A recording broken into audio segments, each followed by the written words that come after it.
जय स्वामीनारायण विद्यार्थी मित्रों, श्री स्वामीनारायण गुरुकुल राजकोट संस्थान द्वारा आयोजित SGIS ऑनलाइन लेक्चर में आपનું સ્વાગત છે।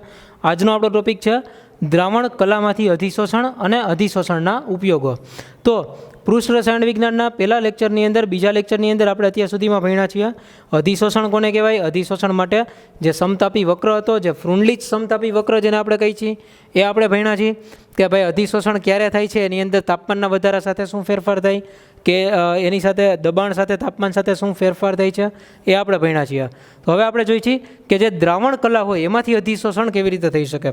દ્રાવણ કલામાંથી અધિશોષણ થવાનો મતલબ એવો છે કે જ્યારે કોઈ પણ એક દ્રાવણ હોય એની અંદર એક પદાર્થને આપણે બહાર કાઢી લેવો છે, બરાબર। જેમ કે રંગીન દ્રાવણ છે, પાણીની અંદર આપણે ઇંકનું ટીપું નાખી દીધું, તો જે ઇંક છે એને આપણે પાછી બહાર કાઢી લેવી છે। તો આપણે એને કેવી રીતે બહાર કાઢી શકીએ? તો એ દ્રાવણ કલામાંથી અધિશોષણ કરવું પડે એના માટે। તો એમાં શું કરવું પડે? એમાં ચારકોલના ટુકડો નાખીએ, ચારકોલના ટુકડા ઉપર ઇંક જેટલી છે એ ઇંકના બધા અણુઓ છે એ ચારકોલના ટુકડા ઉપર અધિશોષિત થઈ જશે અને પછી ચારકોલનો ટુકડો આપણે બહાર કાઢી લઈએ। તો જે દ્રાવણની અંદર ઇંક ગયેલી છે એ ઇંક બધી ચારકોલના ઉપર અધિશોષિત થઈ જશે અને આપણે દ્રાવણમાંથી ઇંકને દૂર કરી શકશું। તો દ્રાવણ કલામાંથી આપણે અધિશોષણ કરી શકીએ। તો આ ઘન પદાર્થો હોય જ્યારે પણ દ્રાવણમાંથી દ્રાવ્યનું અધિશોષણ કરી શકતા હોય છે। જેમ કે બીજું એક ઉદાહરણ કેમેસ્ટ્રીની લેંગ્વેજમાં આપણે જો લઈએ તો એસિટિક એસિડનું પાણી હોય, એસિટિક એસિડને પાણીમાં દ્રાવણ બનાવેલું હોય, એમાંથી ફક્ત એસિટિક એસિડને દૂર કરવું છે, બરાબર। તો એને ચારકોલ સાથે હલાવીએ તો એસિડનો અમુક ભાગ છે એ ચારકોલ ઉપર અધિશોષિત થઈ જાય છે। એટલા માટે એસિડની સાંદ્રતા, પાણીમાં રહેલું એસિડ છે એની સાંદ્રતા થોડીક ઘટી જાય છે પાણીમાંથી, બરાબર છે। તો એવું આપણે કરી શકીએ છીએ। તો એ જ પ્રમાણે બીજું શું થઈ શકે? તો કે લિટમસનું દ્રાવણ હોય એને ચારકોલ સાથે હલાવીએ ત્યારે તે રંગવિહીન બને છે। લિટમસનું જે દ્રાવણ હોય, કોઈ પણ એક ચોક્કસ કલરનું લિટમસનું રંગીન દ્રાવણ હોય એને આપણે ચારકોલ સાથે હલાવીએ તેમાંથી આપણે રંગ દૂર કરી શકીએ છીએ। આ સિવાયનું હજી એક ઉદાહરણ છે MgOH ને MgOH એનું જ્યારે મેગ્નેશન પ્રક્રિયકની હાજરીમાં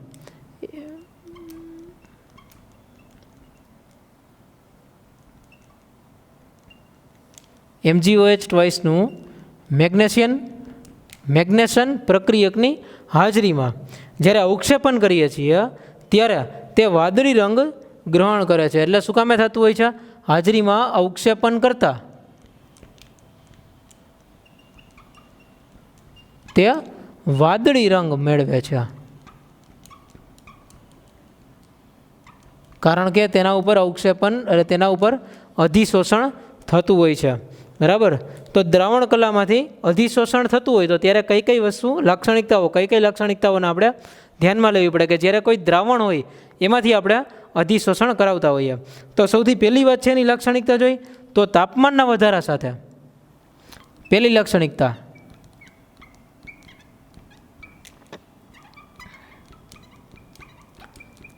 તાપમાનના વધારા સાથે અધિશોષણ, એમાં શું ફેરફાર થશે? આ ભૌતિક અધિશોષણ છે તો તાપમાનના વધારા સાથે અધિશોષણ છે એ હંમેશા ઘટશે। એટલે અધિશોષણની માત્રા છે એ તાપમાનના વધારા સાથે ઘટે છે। જેમ તાપમાન વધારીએ એમ અધિશોષણની માત્રામાં પણ ઘટાડો જોવા મળે છે। ઓકે, ત્યાર પછી છે સંપર્ક સપાટીનું ક્ષેત્રફળ વધારીએ। અધિશોષક હોય છે, ચારકોલ હોય તો ચારકોલનો ટુકડો નાખીએ, એની બદલે ચારકોલનો ભૂકો નાખીએ, બરાબર। તો અધિશોષકની સંપર્ક સપાટીનું ક્ષેત્રફળ, અધિશોષકની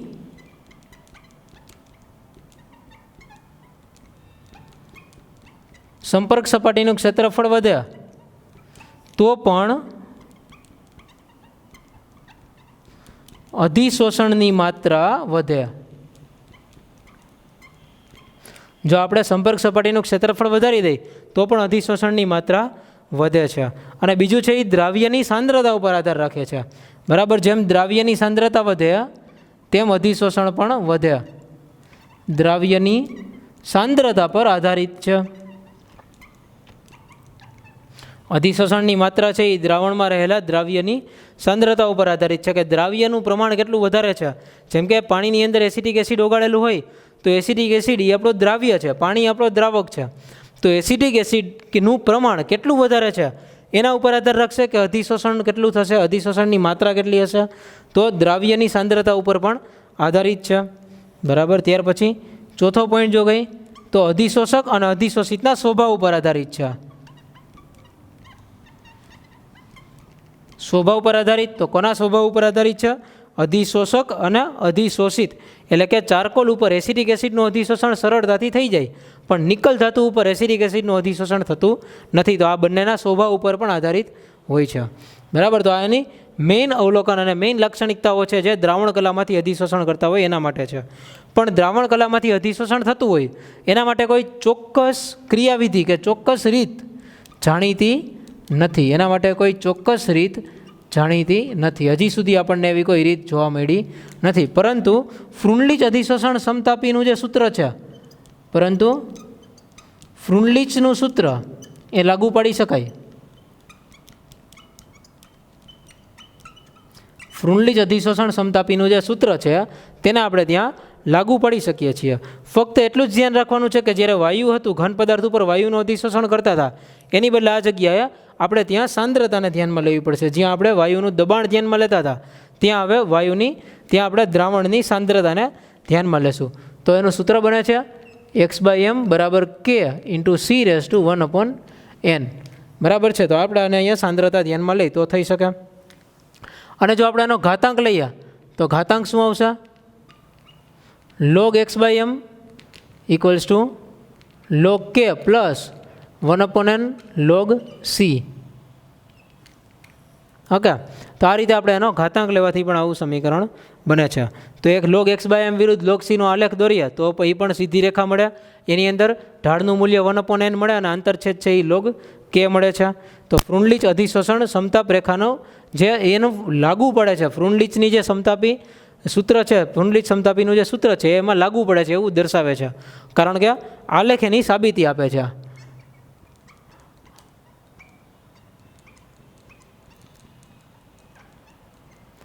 આલેખ દ્વારા સાબિત કરી શકાય. આલેખ છે એની સાબિતી આપે છે કે ભાઈ ફ્રુનલીચ અધિશોષણ સમતાપી કેવી રીતે કામ કરે છે. તો ફ્રુનલીચ અધિશોષણ સમતાપી એ દ્રાવણ માટે પણ ચાલશે એવી એના ઉપરથી આપણને સાબિતી પણ મળે છે. ઓકે. તો આ એક વસ્તુ આપણે સમજી શક્યા કે દ્રાવણ કલામાંથી અધિશોષણ કેવી રીતે થાય છે. હવેનો ટોપિક છે અધિશોષણના અનુપ્રયોગો. અધિશોષણના અનુપ્રયોગો એટલે કે એના ઉપયોગો. અધિશોષણની ઘટના થાય છે તો અધિશોષણના ઉપયોગો કયા કયા હોય છે એ આપણે મેઇન એના ઉપયોગો આપણે અત્યારે જોશું.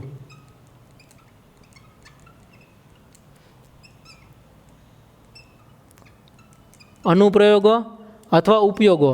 અનુપ્રયોગોનો મતલબ એવો થાય કે પ્રેક્ટિકલી આપણે એનો કઈ જગ્યાએ ઉપયોગ કરીએ છીએ, અને ઉપયોગો એટલે કે જે જગ્યાએ એનો ઉપયોગ થઈ શકે. બરાબર. આપણે અત્યારે જોઈએ છીએ અનુપ્રયોગો. અનુપ્રયોગો એટલે આટલી બધી જગ્યાએ તો આપણે એનો ઉપયોગ ઓલરેડી કરીએ છીએ. આની અત્યારે એપ્લિકેશન્સ એટલી જગ્યાએ તો છે જ. બરાબર. તો એના અનુપ્રયોગોમાં કયા કયા પોઈન્ટ્સ કવર કરે છે એ જોઈએ હવે એક પછી એક. ઓકે. તો પેલું છે ઉચ્ચ શૂન્ય અવકાશ ઉત્પન્ન કરવા.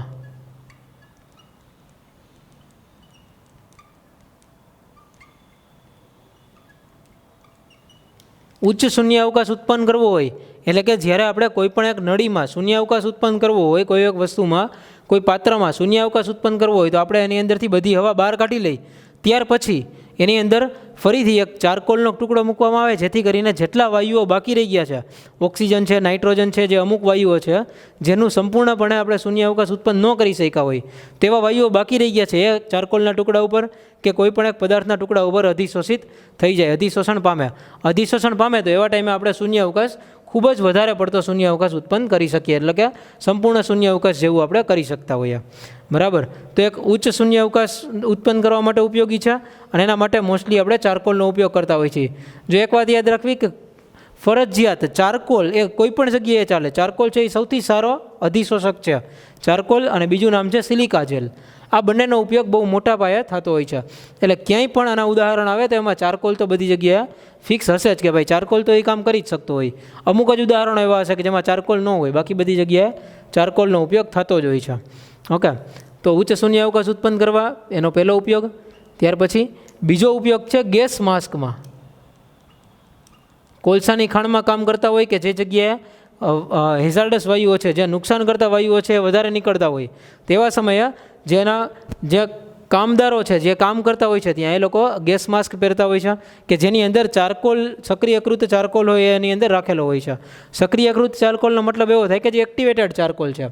એક્ટિવેટેડ ચારકોલ એટલે થોડો ગરમ કરેલો ચારકોલ કે જેના ઉપર કોઈ બીજા વાયુઓ અધિશોષિત થયેલા નથી, પણ કોઈ નવા વાયુઓનું અધિશોષણ કરવા માટે એ ચારકોલ રેડી છે. કોઈ નવા વાયુઓનું અધિશોષણ કરવા માટે એ ચારકોલ રેડી હોય છે. એવા ચારકોલનો ત્યાં ઉપયોગ કરી શકીએ.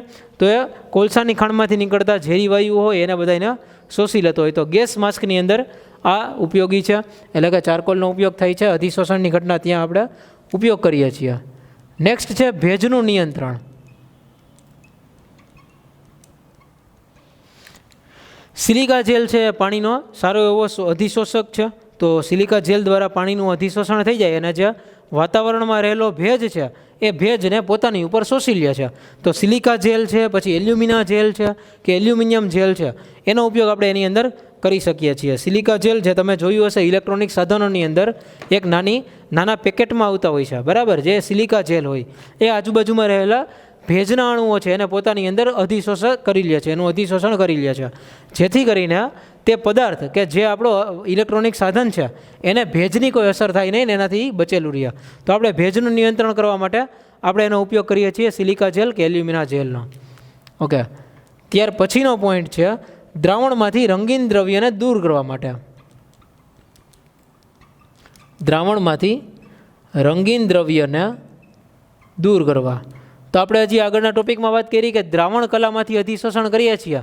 તો દ્રાવણ કલામાંથી અધિશોષણ કરવું હોય તો એમાંથી દ્રાવણની અંદર જે કાંઈ પણ રંગીન પદાર્થ રહેલા હોય, જેમ કે આપણે વાત કરી હતી કે ભાઈ ઇંકનું ટીપું મૂક્યું હતું, ઇંક મૂકી હતી, ઇંક છે એ રંગીન હતી એટલે એનેથી આપણે બહાર કાઢી શકીએ.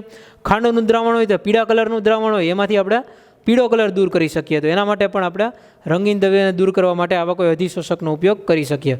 મોટાભાગે ત્યાં પણ ચારકોલનો ઉપયોગ કરતા હોય છે, ત્યાં પ્રાણી જ ચારકોલનો ઉપયોગ કરવાનો હોય છે. એના દ્વારા આપણે દ્રાવણમાંથી કોઈ રંગીન પદાર્થ છે તેને આપણે દૂર કરી શકીએ. ત્યાર પછી છે વિસમાંગ ઉદ્દીપન. વિસમાંગ ઉદ્દીપન એટલે કે જે ઉદ્દીપક હોય એની અને આપણું જે પ્રક્રિયક છે એની બંનેની ભૌતિક અવસ્થા જુદી જુદી હોય તેવાને કહેવાય વિસમાંગ ઉદ્દીપન. એ ઘટના વિસમાંગ ઉદ્દીપન છે. એટલે કે ઉદ્દીપક છે એ ઘન હોય અને પ્રક્રિયકો છે એ પ્રવાહી હોય અથવા તો વાયુ હોય. તો પ્રક્રિયક વાયુ છે અને ઉદ્દીપક આપણો ઘન છે એવું વિચારીએ. જેમ કે નિકલ ધાતુ છે તો નિકલ ધાતુ ઘન છે અને એની સાથે આપણે આલ્કીન અને હાઇડ્રોજનની પ્રક્રિયા કરાવીએ છીએ. તો બંને વાયુ છે, આલ્કીન પણ અને હાઇડ્રોજન પણ. તો બંને વાયુઓ છે અને નિકલ ધાતુની સપાટી ઉપર અધિશોષણ પામતો હોય છે. તો હાઇડ્રોજન વાયુ પહેલાં નિકલ ધાતુની સપાટી ઉપર અધિશોષણ થઈ જાય, ત્યાર પછી આલ્કીન એની સાથે પ્રક્રિયા કરે, બરાબર. તો આ ઘટના એ વિસમાંગ ઉદ્દીપનની ઘટના છે. એની અંદર પણ આપણે અધિશોષણનો ઉપયોગ કર્યો. જેમ કે નિકલ ધાતુ ઉપર હાઇડ્રોજન વાયુ છે એ પહેલાંથી અધિશોષણ પામ્યો હતો, અધિશોષણ થઈ ગયું હતું. તો એ વિસમાંગ ઉદ્દીપન છે. તો આપણે આ રીતે વિસમાંગ ઉદ્દીપન સમજી શકીએ કે ઉદ્દીપકની ઘન સપાટી ઉપર પ્રક્રિયકોનું અધિશોષણ થઈ જાય અને એના કારણે પ્રક્રિયાનો વેગ વધે છે. ઉદ્દીપકની હાજરીમાં તમને ખ્યાલ છે એમ પ્રક્રિયાનો વેગ આપણે આરામથી વધારી શકીએ. અને જો ઉદાહરણ લખીએ, ઉદાહરણ લખવા હોય તો બહુ સિમ્પલ ઉદાહરણ હોય છે. હેબર વિધિ દ્વારા એમોનિયાનું ઉત્પાદન, જેમાં આપણે આયર્ન ઉદ્દીપકનો ઉપયોગ કરીએ છીએ. પછી બીજું છે સંપર્ક વિધિ દ્વારા H2SO4નું ઉત્પાદન કરીએ, તેમાં આપણે વેનેડિયમ પેન્ટોક્સાઇડનો ઉપયોગ કરીએ છીએ. ત્યાર પછી બીજું લખવું હોય તો તેલનું હાઇડ્રોજિનેશન કરીએ. તેલનું હાઇડ્રોજિનેશન કરી વનસ્પતિ ઘી બનાવવું, એના માટે નિકલ ઉદ્દીપકનો ઉપયોગ કરીએ છીએ. તો આ બધા વિસમાંગ ઉદ્દીપનના ઉદાહરણો છે. ઉદ્દીપન જે આપણે આ જ ચેપ્ટરમાં ભણવાનો ટોપિક છે તે પણ આપણે આજના આ ચેપ્ટરની અંદર, 5મું ચેપ્ટર છે, આ ચેપ્ટરની અંદર આપણે એના ઉદ્દીપન વિશે પણ વધારે ડિટેલમાં માહિતી મેળવવાના છીએ. ઓકે, ત્યાર પછીનું છે નિષ્ક્રિય વાયુઓનું અલગીકરણ.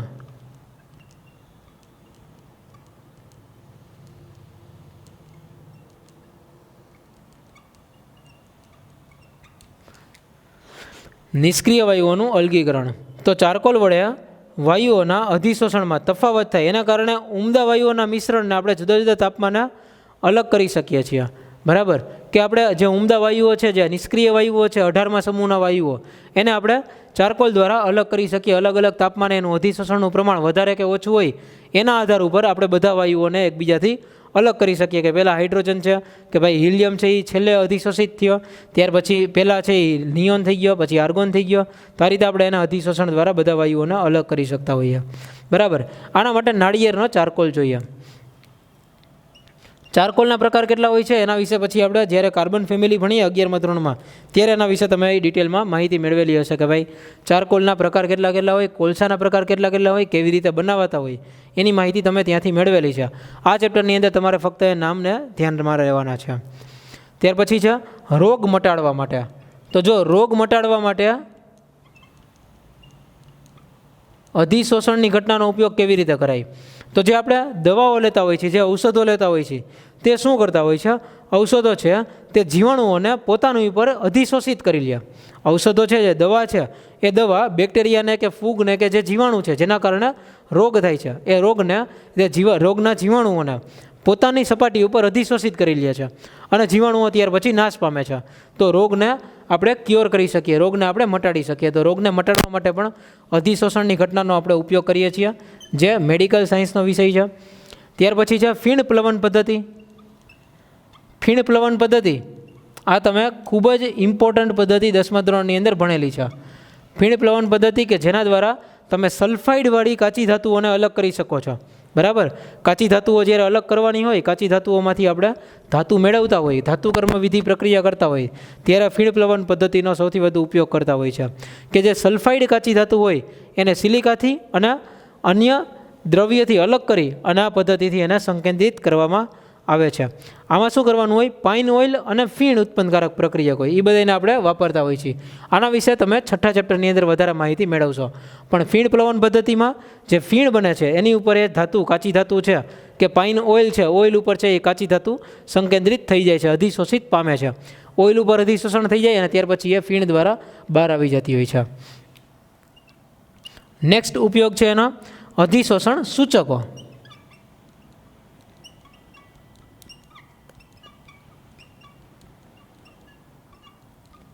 અધિશોષણ સૂચકો કે કેટલાક અવક્ષેપ જેમ કે સિલ્વર હેલાઇડ છે એની સપાટીને ઇઓસિન, ફ્લોરેસિન એ બધા વડે રંગકોને અધિશોષિત કરવાનો ગુણધર્મ ધરાવે છે અને એના કારણે તે અંતિમ બિંદુ આવે ત્યારે લાક્ષણિક રંગ પેદા કરે છે.